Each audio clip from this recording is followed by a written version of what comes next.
오늘은 작은 어두움도 용납하지 않다라는 제목으로 같이 말씀 나누겠습니다. 예수님께서 하나님 나라를 구하는 기도에 대해서 말씀을 해주셨습니다.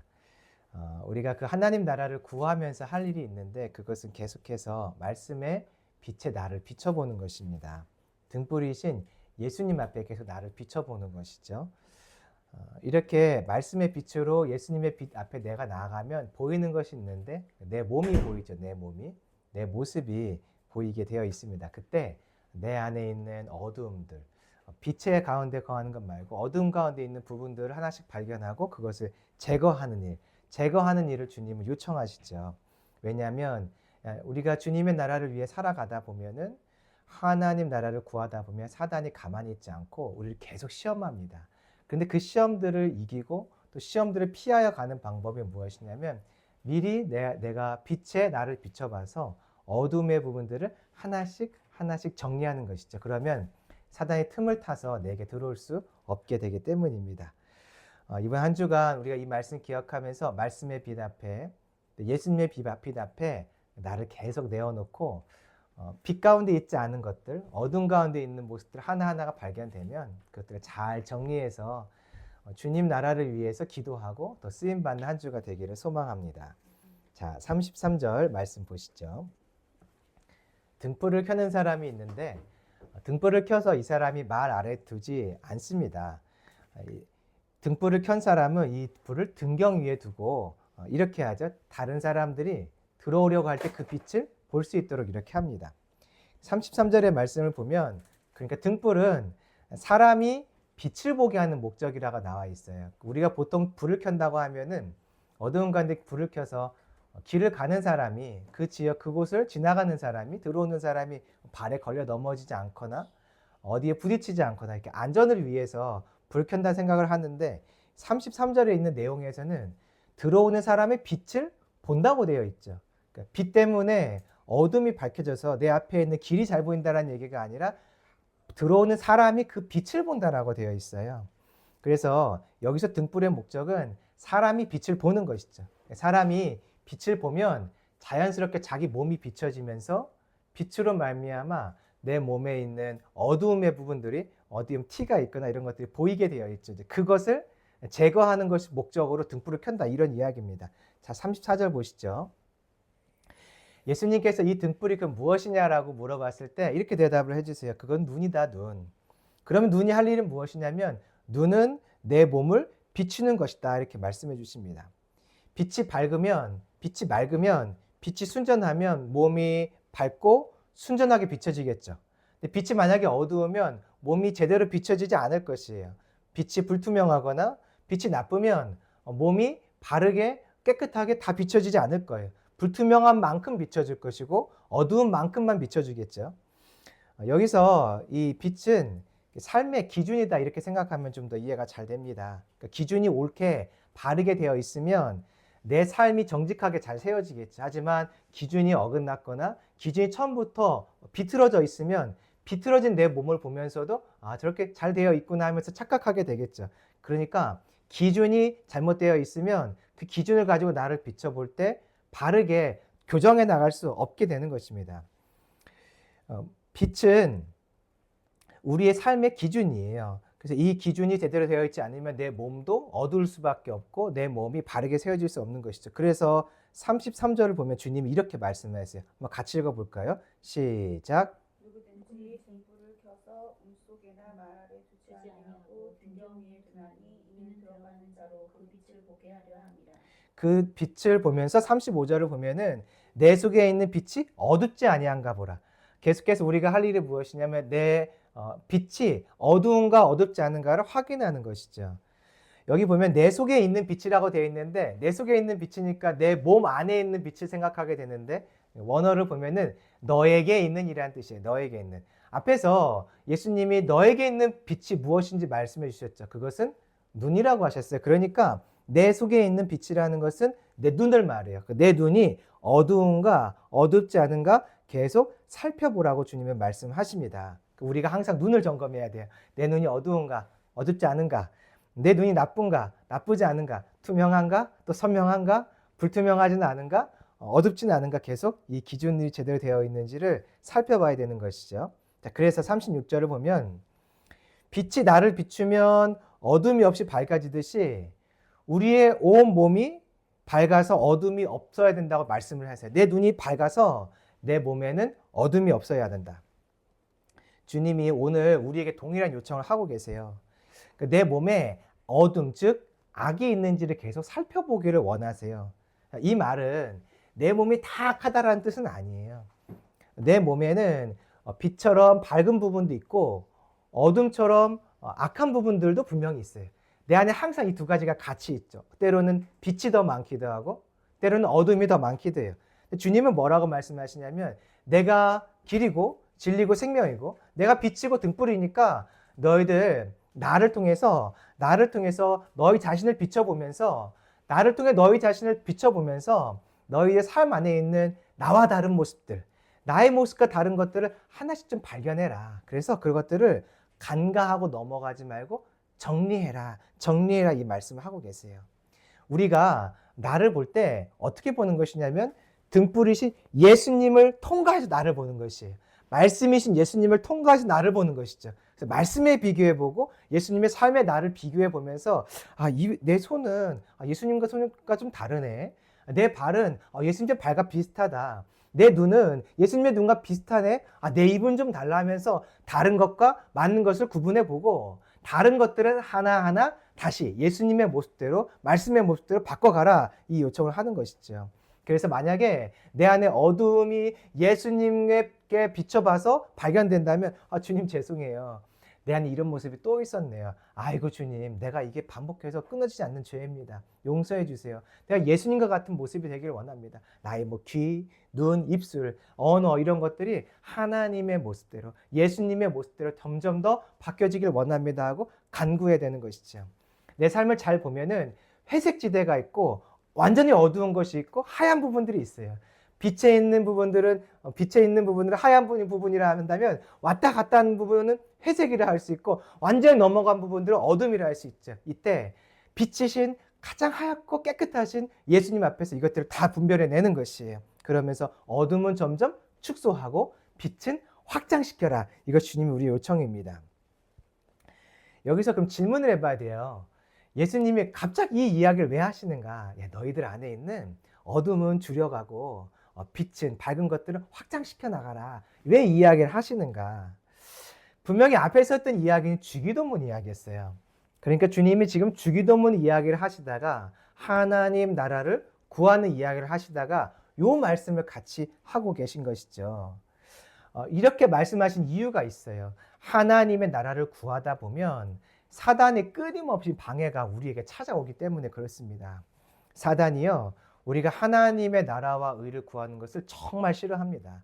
그래서 내 기도가 바뀌고 삶이 바뀌고 방향이 바뀌면 사단이 그 길을 멈추도록 어떻게든 멈추거나 더디게 가게 하려고 애를 써요. 시험하려고 찾아오는 것이죠. 그때 내 안에 사단이 어떻게 내 안에 들어오냐면 내 안에 있는 어둠, 그 작은 어둠을 틈으로 삼아서 들어오게 돼요. 틈이 보이면 그때 쏙 들어오는 것이죠. 이런 것과 비슷해요. 우리의 몸에 상처가 날 때가 있어요. 크지 않아도 작은데 상처가 났는데 세균이 들어가면 그 작은 상처인데도 불구하고 그 주위에 살이 뭔가 색깔이 변하거나 진물이 나기 시작하면서 작은 상처에 의해 세균이 들어오면 큰 상처로 번질 때가 있어요. 녹슨 것 한번 생각해 보세요. 녹슨 것. 아주 깨끗한 철문인데 여기 녹이 아주 조그맣게 슬기 시작하면 저 괜찮겠지 하고 방치하면 시간이 지나면서 녹이 번지기 시작해요. 어느 날 봤더니 그 작은 녹이요, 눈에 보이진 않는데 문 전체 속에 가득 차 있어요. 어떻게 할 수 있냐면 페인트가 떨어지기 시작하는 것이에요. 페인트가 껍질처럼 떨어지기 시작할 때 이 속에는 이미 녹이 가득 찼구나 하고 페인트를 벗겨보면 아니나 다를까 그 페인트 안에 녹이 가득 차 있어요. 깨끗한 문에 작은 상처가 나서 녹이 들어오기 시작하면 퍼져 결국 문도 못 쓰게 될 때가 있는 것이죠. 사단이 똑같이 이렇게 일을 해요. 우리에게 어둠의 틈이 있습니다. 다 있어요, 누구나. 근데 이 어둠의 틈이 딱 보이면 사단이 그 틈을 벌리고 쏙 들어옵니다. 그래서 내가 하나님의 나라와 뜻을 위해서 살거나 구하지 못하도록 막아내는 일을 하는 것이죠. 우리가 아예 어둠이 없게 살 수는 없어요. 우리는 완전하지 않으니까 나는 어둠이 없이 살 수는 없어요. 그러나 우리가 할 수 있는 것은 무엇이냐면 어둠이 발견됐을 때 그 틈을 막아주는 것, 회개함으로 막고 주님의 은혜를 구함으로 막고 주님을 닮아가도록 도와주세요 하면서 막는 것은 할 수가 있죠. 내 몸에 상처를 안 입히려고 아무리 노력을 해도요, 사람이 부주의하기 때문에 나도 모르게 어디에 부딪히거나 긁히면서 상처가 날 수가 있어요. 그것까지 막지는 못해요. 내가 운전을 잘해서 내가 사고 나지 않아야지 마음은 먹을 수 있지만 다른 사람이 부주의하면 나도 사고가 날 수 있는 거죠. 그러나 사고가 난 것까지는 어쩔 수 없는데 그 다음에 가만히 있지 않고 우리가 할 수 있는 것은 무엇이냐면 봉합하는 일, 상처가 났으면 꿰매는 일, 약을 바르는 일, 소독약을 바르는 일, 자동차가 사고가 났으면 보험사를 부르고 이 차를 공업사에 보내서 고치는 일을 할 수 있는 것이죠. 내가 막을 수 없는 것이 있어요. 내가 완벽하지 않기 때문에 막을 수 없는 것이 있어요. 그러나 보이면 문제가 생겼을 때 고치는 것은 얼마든지 할 수 있기 때문에 주님의 말씀하십니다. 야야, 등불에 너를 비춰봐. 그리고 나의 모습과 다른 것, 나 예수님의 모습과 다른 것, 말씀의 모습과 다른 것이 있으면 걷어내, 제거해, 잘라버려, 떼어내. 그래서 어둠은 축소하고 빛은 밝혀내. 더 확장시켜. 그래서 너희들이 하나님의 나라를 위해서 온전히 살아갔으면 좋겠어요 라고 주님이 요청하시는 것입니다. 그러니 우리가 하나님의 나라를 위해서 살겠다가 마음을 먹으면 끊임없이 빛에 나를 비춰보는 이 일을 반복해야지 이 길을 온전하게 걸어갈 수 있는 것이에요. 그렇지 않으면 자꾸 넘어지고요. 내가 가려고 주님이 나를 가도록 부르신 그 길을 잘 감당하지 못하고 넘어지고 흔들리고 더디게 가게 될 수 있는 것이죠. 자, 주님이 이제 이 말씀을 하실 때 주의 나라에 대한 이야기를 하시고 잘 가기 위해서 빛에 너를 비춰봐야 된다라는 말씀을 하실 때 37절을 봤더니 예수님께서 말씀하실 때 한 바리새인이 예수님을 청해요. 예수님, 우리 같이 식사 좀 해요, 식사. 점심 좀 같이 먹죠. 그때 예수님 들어가 앉으셨어요. 여러분 잘 아시죠? 그 식사하실 때 예수님이 이렇게 앉아서 먹는 게 아니라 반쯤 누워서 먹는 그 자세입니다. 이제 식사 장소가 펼쳐지고 식사가 시작된 것이에요. 자, 38절. 이때 잡수시기 전에 손 씻지 아니하심을 누가 봤냐면 그 바리새인이 보고 이상히 여기는지라 이렇게 되어 있습니다. 여기서 중요한 단어가 있는데 보고예요, 보고. 자, 질문해 볼게요. 사람은 무엇을 통해 다른 사람을 볼 수 있을까요? 눈이죠, 눈. 그러니까 여기서 봤다는 것은 눈과 관련된 이야기인데 지금까지 예수님이 무슨 얘기 하셨냐면 등불 얘기하시면서 무슨 말씀 하셨죠? 너희들의 눈이 곧 등불이다 이 말씀 하셨어요. 그러니까 바리새인이 예수님을 집에 초청했는데 예수님이 앉아있고 바리새인이 앉아있을 때 그럼 지금 누가 등불의 역할을 하는 거냐면 바리새인이 예수님을 비추고 있는 것이에요. 자기의 전통의 눈. 전통이 무엇이냐면 그들의 전통은 밖에서 사람이 집에 들어오면 반드시 손 씻어야 된다. 혹시 모를 부정함이 있을 수 있으니까 손 씻어야 된다. 이게 그들의 전통이죠. 바리새인이 전통이라는 안경을 쓰고 예수님을 비추기 시작하는 것이에요. 등불이 바리새인이 되어서 바리새인이 예수님을 비추기 시작합니다. 그랬더니 어떤 것이 보였냐면 바리새인의 눈에 예수님 안에 있는 나의 기준과 다른 모습이 보였어요. 전통과 다른 모습이 보였어요. 바리새인에게 안경이라 한다면 그것은 전통의 안경이에요. 전통의 안경을 끼고 예수님을 봤더니 저 예수님 부정하네. 손도 안 씻어. 밖에 있다 들어왔으면 부정할 수 있으니까 손도 좀 씻고 청결을 위해서 손도 좀 씻고 먼지도 많이 나니까 손도 씻고 그러고 드셔야 될 텐데 왜 손도 안 씻어 하며 바리새인의 이 등불이 되어서 예수님을 비췄더니 바리새인 기준에 예수님 안에 있는 어둠이 보였어요.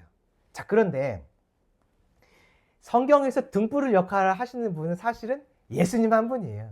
진짜 빛은 예수님 한 분이에요. 그래서 바리새인이 등불처럼 예수님을 비춰내지만 사실은 누가 누구를 비추는 상황이 된 거냐면 예수님이 바리새인을 비춘 상황이 되었어요. 자, 39절 보실까요? 39절 말씀 같이 읽어보겠습니다. 시작. 주께서 이르시되 너희 바리새인은 지금 장과 대접의 겉은 깨끗이 하나 너희 속에는 탐욕과 악독이 가득하도다. 예수님이 무슨 말씀하시냐면 이 바리새인의 마음을 아시고 야야 너희들은 겉은 깨끗한데 속은 탐욕과 악독이 가득하다. 왜 이렇게 더럽냐. 겉은 밝은데 속엔 왜 이렇게 어둠이 많냐 하면서 지금 예수님이 반대로 등불이 되어서 바리새인을 비추는 상황이 된 거죠. 바리새인은 예수님을 자기가 등불이 되어서 비추려고 했더니 그 예수님 앞에 서니까 누가 비춰주는 거예요? 내 자신이 비춰주는 거죠. 주님 앞에 섰더니 결국 보이는 것은 자신의 어두움이었어요. 예수님이 말씀하세요. 야야, 너 빛 가운데 있는 것 같지 않다. 겉은 빛 가운데 있는 것처럼 보이는데 왜 이렇게 속이 어둡니 하며 그의 어둠을 밝혀내시죠. 등불이 비춰지니까 내 안에 있었던 내가 보지 못한 어둠이 밝혀진 것이에요. 지금 예수님 눈에 바리새인의 어둠이 보였어요. 자, 그렇다면 바리새인의 눈은 지금 밝은 상태인가요? 어두운 상태인가요? 어둡죠. 왜냐하면 아까 말씀하셨잖아요. 내 눈이 밝으면 몸도 밝고 눈이 어두우면 몸도 어두운데 예수님이 봤더니 몸이 어두워요. 몸 속이 어두워요. 그렇다면 바리새인의 눈은 어두워져 있는 상태인 것이죠. 주님이 이것을 지금 알려주고 계세요.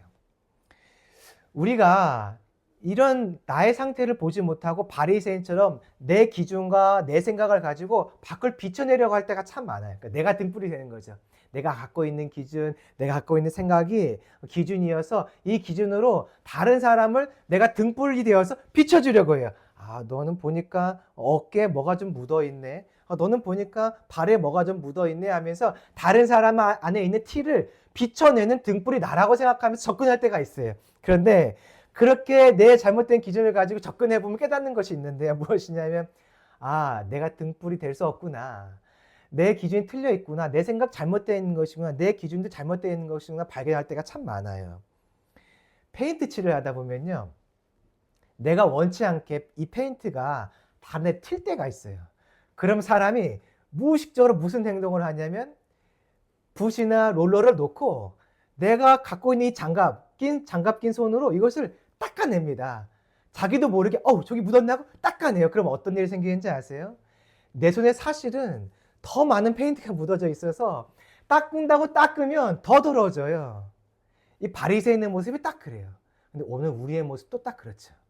나는 깨끗한 줄 알고 저것 좀 내가 지워줘야겠다. 내가 닦아내야겠다. 저 사람에 있는 저 모습 너무 안 좋다고 내가 등불에서 비춰내면 결과적으로 발견하는 것은 내 안에 있는 빛이 내 눈이 어두워져서 내 몸도 더럽다는 것을 알게 되는 것이죠. 우리가 때로는 하나님 말씀에 대해서 하나님 이건 좀 아닌 것 같아요. 내가 그거는 수용할 수 없습니다. 주님 이 말씀은 좀 이해가 안 돼요.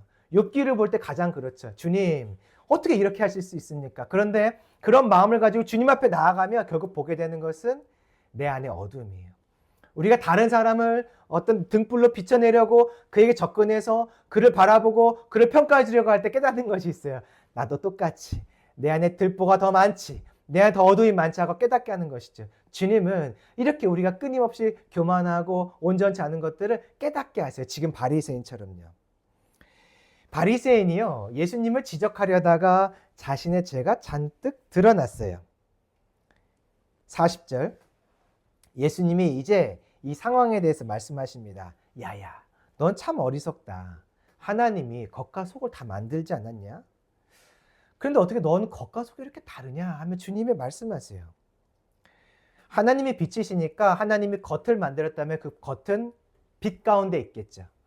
속도 만드셨으니까 속도 빛 가운데 있겠죠. 그런데 봤더니 이 사람 안에는 어둠도 있고 빛도 같이 있는 것이에요. 어둠은 안에 있고 빛은 밖에 있어요. 밖에 있는 빛이 좀 더 강해요. 사람들한테 드러나니까. 그래서 안에 있는 어둠이 잘 드러나지 않고 있는 상태에 있었어요. 주님 말씀하시죠. 야야, 빛이면 빛이고 어둠은 어둠이지. 하나님이 만들어서 몸 겉과 속을 같이 만들었다면 하나의 모습이어야 되는데 너는 왜 빛 가운데 어둠이 같이 있냐? 어둠 가운데 빛이 이렇게 있는 모습이 무엇이냐 하면 주님이 말씀하시죠. 너희들 인생 봤더니 빛으로만 있어야 되는데 빛과 어둠이 항상 같이 있네.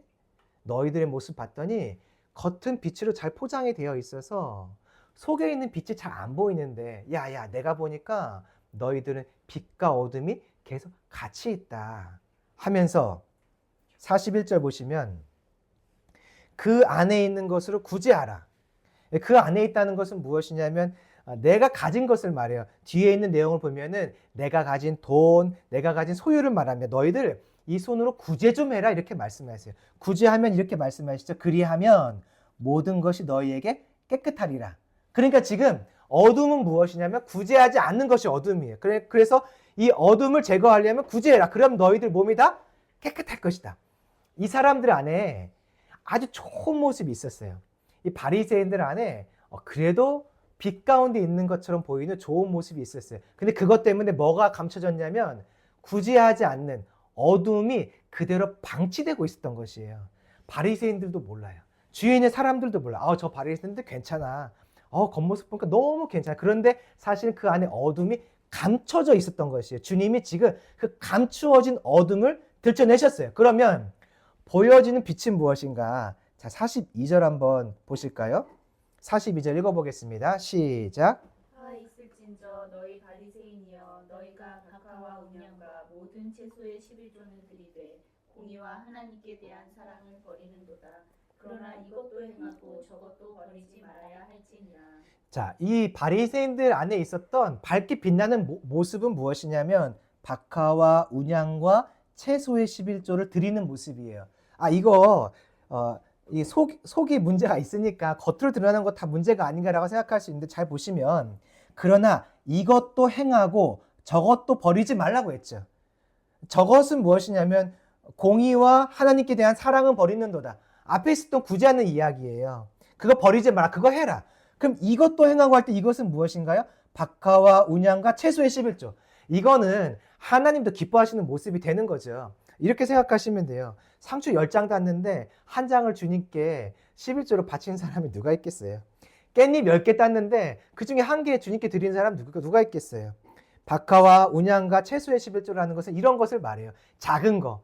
우리가 이것도 주님께 드려야 될 10의 1조가 될까? 하는 그런 작은 것들까지도 다 주님께 드리는 모습이 그래도 겉으로 드러난 빛의 모습인 것이에요. 속은 물론 좀 더러워요. 속은 악한데 그래도 이 11조를 드리는 행위를 이 사람들은 좀 철저히 했던 것 같아요. 우리보다 좀 더 열심히 했던 것 같죠.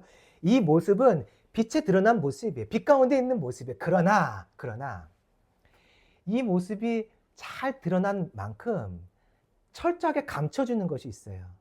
하나님에 대한 사랑은 표현하는데 내가 가진 것으로 이웃사랑을 절대 안 하고 있는 것이에요. 구제 절대 하지 않는 것이에요. 하나님을 사랑하며 이웃도 사랑하게 되어 있어서 구제도 해야 되는데 이것은 안 하고 하나님께 드리는 일만 하고 있으니 주님이 말씀하세요. 야, 이거 정말 잘했다. 그런데 있잖아. 요거 빠뜨리면 안 돼. 이거 너 빠뜨리면 안 돼. 그건 어둠이야, 어둠. 어둠은 제거해야지. 이제 나에게만 주지 말고 너희들 가진 것을 구제도 좀 해라. 주님 이렇게 요청을 하시죠. 우리 안에 어떤 마음이 있냐면 내가 잘하는 것이 있으면요. 못하는 거 요 정도는 조금 용납해 줬으면 좋겠다라는 마음이 있을 때가 있어요. 사실은 우리가 다른 사람을 대할 때도 좀 그런 모습이 있죠. 어떤 사람이 나에게 너무 잘해요. 나와 너무 동역을 잘해요. 어떤 사람에게 선한 모습이 너무 많아요. 그런데 작은 티가 보이거나 어두움이 보이면 우리 안에 이런 마음이 듭니다. 말하지 말자. 걔 뭐 다른 거 잘하는데 이건 그냥 눈 감아주자. 그런 마음이 들 때가 있어요. 우리는 그렇죠, 사람은. 그런데 주님은 뭐라고 말씀하시냐면 야, 빛과 어둠이 같이 있을 수는 없어. 어둠이 아무리 작더라도 빛이 아무리 크고 어둠이 아무리 작더라도 사소한 것이라도 넘어갈 수는 없는 거야. 넘어갈 수는 없고 정리해야 돼. 지금 그 말씀하시는 것이죠. 박하와 운양과 채소의 11조를 드리는 게 얼마나 열심을 내는 모습이에요. 그런데 그 열심 때문에 구제하지 않는 이 작게 보이는 이 어둠을 주님은 간과하고 넘어가지 않으셨어요. 우리도 마찬가지예요. 내 안에 주님 앞에 잘하는 모습이 얼마나 많습니까? 우리가 그렇게 어두운 가운데만 있지 않잖아요. 그런데도 불구하고 내 안에 어둠이 발견하면 즉각 제거하고 그것을 발견해내는 대로 빛으로 바꿔내는 것을 주님은 원하시는 것이죠. 이 주님이 이제는요, 이 바리새인들의 어두움만 이야기했어요. 방금은 빛도 이야기하고 어두움도 이야기했는데 어두움만 이야기했어요. 왜냐하면 사실은요, 바리새인들이 외식하는 모습이 너무 많아서 빛처럼 보이는 모습들조차도 사실은 어둠일 때가 많고, 이들의 삶 전반적인 모습이 화있을진저, 야, 참 볼 때마다 너희들 슬프다 할 만큼 그들의 삶 전체가 거의 다 어둠이었죠. 그래서 이제부터는 주님이 어두움만 이야기해서 한번 보실까요? 43절 같이 읽어보시죠. 시작. 화 있을진저 너희 바리새인이여 너희가 회당의 높은 자리와 시장에서 문화받는 것을 기뻐하는도다. 야, 너희는 회당에서 시장에서 사람에게 영광 받는 거 좋아하지? 그거 안 돼. 44절. 너희는 평토장한 무덤 같아서 그 일을 밟는 사람이 알지 못하느니라. 평토장했다는 것은 이 일반적인 무덤이 아니라 평평하게 만든 무덤을 생각하시면 돼요. 무덤에 사람이 몸에 닿으면 부정해져요. 그러니까 무덤을 정확하게 무덤처럼 보여줘서 사람이 피해갈 수 있도록 해야 부정해지지 않겠죠. 그런데 평토장한 무덤과 같아서라는 이야기는 이들 안에 있는 어떤 어두운 모습들을 잘 감춰놔서 사람들이 이들과 접촉하고 교제하면 교제할수록 자꾸 더 부정해지는 것이에요. 나도 모르게 평토장한 무덤을 밟아서 무덤에 닿았기 때문에 부정해지듯이, 야, 너희들이랑 있으면 의로워지고 거룩해지는 것 같은데 아니다. 너희들이 그 감춰준 모습 때문에 너희들이랑 있으면 있을수록 사람들이 부정해져. 너희 그거 알지 못하지. 너희들 정말 어둡다. 그거 안 돼. 45절. 한 율법교사가 말합니다. 아, 주님 너무하신 거 아닙니까? 아니, 그렇게 우리까지 다 모욕하시는 것은 너무한 거 아닙니까? 말하지만 주님은요, 못 들은 분처럼 다시 말씀하세요. 46절. 화 있을진저 너희 율법 교사여 지기 어려운 짐을 사람에게 지우고 너희는 한 손가락도 이 짐이 되지 않는도다. 다른 사람에게 잘 가르쳐요. 말씀을 정확하게 가르쳐요. 물론 정확하진 좀 많죠. 말씀을 열심히 가르쳐요. 그런데 정작 자기네 살아가지 않는 거예요. 저와 같은 목회자들이 그럴 때가 많죠. 열심히 설교 준비하고 또 설교하고 또 설교 준비하고 또 설교하다 보니까 어떤 마음이 있냐면, 아유, 좀 못 살아낼 수도 있지. 아, 또 설교 준비하느라 바쁜데 언제 또 살아내? 내가 이거 뭐 꼭 다 살아내기 때문에 설교하나? 이러면서 자기 스스로 합리화시키는 어떤 부분이냐면 말씀에 순종하지 않는 것. 그것인데 주님 말씀에서 야, 안 돼. 너희들이 아무리 열심을 해서 가르치고 율법을 많이 알고 내 율법을 가르친다 하더라도 너희들 통해 좋은 제자가 많이 나왔더라도 너가 순종하지 않는 것은 어둠이야. 그것은 안 돼라고 말씀하시는 거죠. 47절. 너희는 선지자들의 무덤을 만드는도다. 자, 선지자가 어떤 사람인가요? 하나님의 말씀을 받아서 전하는 사람이에요. 선지자들의 무덤을 만들어준다고 하면 좋은 의미이겠죠. 하나님의 말씀을 난 경외해. 난 그의 말씀을 전하는 저 선지자들을 나는 사랑해. 나는 하나님을 기대해 바라보는 사람이야 라고 생각하는 것처럼 보이지만 그들을 죽인 자도 너희 조상인들이로다. 그동안 조상들이 하나님의 말씀을 경외하지 않았어요. 그래서 선지자들을 죽였죠. 자, 그런데 49절 보세요. 지금 선지자의 무덤을 만들고 있는 그들에 대한 이야기예요. 49절 말씀 읽어보겠습니다. 시작. 그러므로 하나님의 지혜가 일렀으되 내가 선지자와 사도들을 그들에게 보내리니 그 중에서 덜하면 죽이며 또 박해하리라 하였느니라. 앞으로 선지자이신 예수님 죽일 거고요. 선지자처럼 보이는 사도들 죽일 거예요. 누가요? 지금 선지자의 무덤을 짓는 자들이. 그러니까 하나님을 경외하는 것처럼 보이고 그의 말씀을 기뻐하는 것처럼 행동하는 선지자의 무덤을 만들고 있는 너희들이 결국은 선지자 죽일 거 아니냐. 그래서 48절에 보면은 이와 같이 그들은 죽이고 너희는 무덤을 만드니 너희가 너희 조상이 행한 일의 증인이 되어 옳게 여긴도다. 너희들 지금 이 선지자의 무덤을 대하는 이 모습이 좋게 보이는 것처럼 보이지만 사실 난 다 안다. 너희들 똑같이 선지자 죽일 거야, 너희들. 그러니까 너희들이 하는 이 겉으로 보이는 빛처럼 보이는 모습이 있는데 사실 너희들 속에는 여전히 어둠이 가득해. 이 말씀하고 계신 거죠. 겉엔 빛이 있는데 속엔 어둠이 있어요. 속이 문제니까 겉이 문제다. 지금 그 얘기, 외식하는 이야기를 하고자 하는 것이 아니에요. 마태복음은 외식에 집중되어 있다면 누가복음은 조금 달라요. 부분에 잘함이 있고 부분에 못함이 있어요. 그때 주님이 부분의 어두움도 용납할 수 없어. 부분에 빛이 있고 큰 빛이 있지만 부분에 어둠이 있으면 용납 안 돼. 그 얘기 계속 반복해서 하고 계신 것이죠. 50절. 그래서 아벨의 피로부터 제단과 성전 사이에 죽임을 당한 사가랴의 피까지. 아벨은 어떤 사람이냐면 하나님께 예배드리는 것이 무엇인지를 마치 선지자와 같이 자신이 하나님께 예배를 드림으로써 하나님이 기뻐하신 예배가 무엇인지를 삶으로 선포한 선지자 역할이라는 것이에요. 그런데 그 선지자를 가인이 죽였죠. 그때 그 피, 또 사가랴도 마찬가지입니다.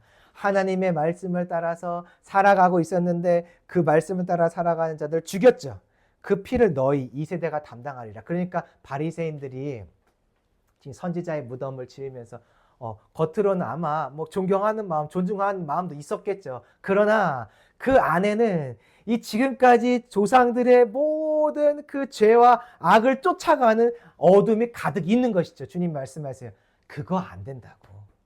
야, 겉으로 잘하는 거 오케이. 근데 이것도 행하고 저것도 행해야 돼. 다시 반복하고 계신 것이죠. 자, 이제 이렇게 살아감의 결말을 말씀하세요. 그건 52절입니다. 52절 결말 같이 한번 읽어보시죠. 시작. 화 있을진저 너희 율법 교사여 너희가 지식의 열쇠를 가져가서 너희도 들어가지 않고 또 들어가고자 하는 자도 막았느냐 하시니라. 아멘. 지식의 열쇠는 말씀에 대한 권세, 지식 이런 것들 전부를 말하겠죠. 그 키를 가진 사람이 누구냐면 바리새인들이에요. 자, 그런데 바리새인들 눈이 아까 보니까 어떻게 돼 있었나요? 어두워져 있었어요. 어두워졌기 때문에 자기의 몸에 있는 행실을 어두운 행실을 방치한 것이죠. 방치했더니 결과가 무엇이냐면 너희도 들어가지 않게 된다. 자, 한번 보세요. 어디를 들어가지 않는다는 얘기일까요? 어디를? 보통 이제 천국으로 이해할 수가 있어요. 자, 그런데 본문 전체의 흐름에서 사람이 들어가는 곳은 지금 한 군데를 말하고 있었어요. 오늘 이 11장 본문 전체에서 사람이 들어가는 곳은 한 곳이에요. 어딜까요? 등불이 켜져 있는 어떤 곳이에요. 등불이 켜져 있는 그 어떤 곳으로 사람이 들어가죠. 자, 그런데 등불은 누구죠? 예수님이에요. 그러면 바리새인이 계속해서 이 눈이 어두운 채 내 안에 있는 어두움을 방치하면 결과적으로 못 들어가게 돼요. 어디에 못 들어가게 될까요? 빛이 켜져 있는 곳으로 들어갈 수 없다는 것이죠. 그럼 그 빛은 누구냐면 예수님, 곧 예수님 앞에서 나를 돌아보고 나에게 어둠이 있는 것을 발견하며 회개할 기회들을 잃어버린다, 그 말씀이죠. 그러니까 결과적으로 천국 못 간다는 얘기가 맞겠지만 11장에서 들어가는 곳은 빛이 밝혀져 있는 곳이에요. 그러니 죄를 계속 방치하고 어둠을 방치함의 결과가 무엇이냐면 양심의 화를 맞아서 예수님 앞에, 말씀 앞에 섰는데 사실은 그때 내 안에 있는 어둠이 보여야 되거든요. 안 보이게 되는 것이에요. 내가 못 볼 뿐 아니라 다른 사람도 눈을 어둡게 만들어서 예수님의 빛 앞에 서지 못하게 만들죠. 즉 천국에 들어가지 못하게도 만들죠. 이 땅에서 하나님의 말씀 앞에 나를 돌아보고 나의 죄들을 회개해야 될 때 이 어둠을 방치한 결과는 무엇이냐면 회개가 되지 않는 것이에요. 죄가 보이지 않게 되는 것이죠. 그래서 주님이 말씀하세요. 너희들 반드시 어두운 것은 잘한 것이 아무리 많더라도 제거해라. 계속 제거해라. 그렇지 않으면 누룩이 되어서 너희들 전부를 다 감싸버리고 눈을 어둡게 만들고 몸을 어둡게 만들 뿐이다. 그러니 반드시 작은 것도 용납하지 말고 제거해라. 이 말씀을 하신 것입니다. 작은 것 여러분 간과할 수 없어요. 용납할 수 없습니다. 그래서 우리가 계속해서 이 싸움을 싸워 나가야 됩니다. 저와 여러분이 계속해서 이 싸움을 싸워내기를 소망합니다. 어둠을 계속 몰아내는 것이에요. 빛 가운데 있는 모습 여러분에게 많이 있습니다. 그래도 어둠에 있는 모습이 보이면 아이 그럴 수 있지. 이 정도쯤은 괜찮지 않아. 그것보다는 말씀 앞에서 아 그렇구나. 이거 주님이 기뻐하시지 않는구나 하고 정리해 나가는 것이죠. 그래서 저와 여러분 안에 하나님이 기뻐하시는 온전함이 계속 회복되기를 소망합니다. 자, 그런데 이 길을 가다 보면요. 되게 지쳐요. 왜냐하면 작은 게 또 나오거든요. 요만한 거를 정리하고 나면 더 큰 것이 또 남아있기도 하고 그것보다는 조금 작은 어떤 게 또 남아있어서 또 정리하고 나면 또 나와요. 이 끊임없이 내 안에 있는 죄가 발견될 뿐입니다. 그래서 가다 보면 이 길을 걸어가다 보면 야 이거 되겠나? 온전해질 수 있나? 완벽해질 수 있나 하며 때로는 좌절이 될 때도 있어요. 그때 기억하세요.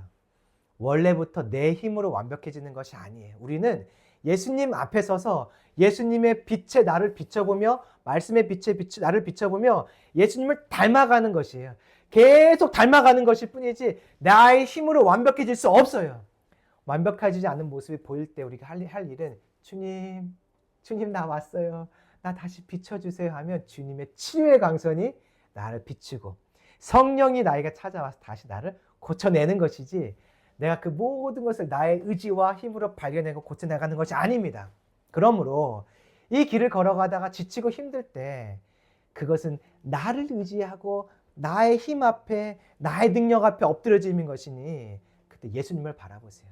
구원자 예수님을 바라보세요. 죄로 인해 더러워진 나를 구원하신 예수님을 바라보세요. 그러면 다시 이 길을 걸어갈 힘이 생기고 내 안에 있는 어둠들이 하나하나 예수님의 능력으로 예수님의 보혈의 피로 정리된 역사가 있을 줄 믿습니다.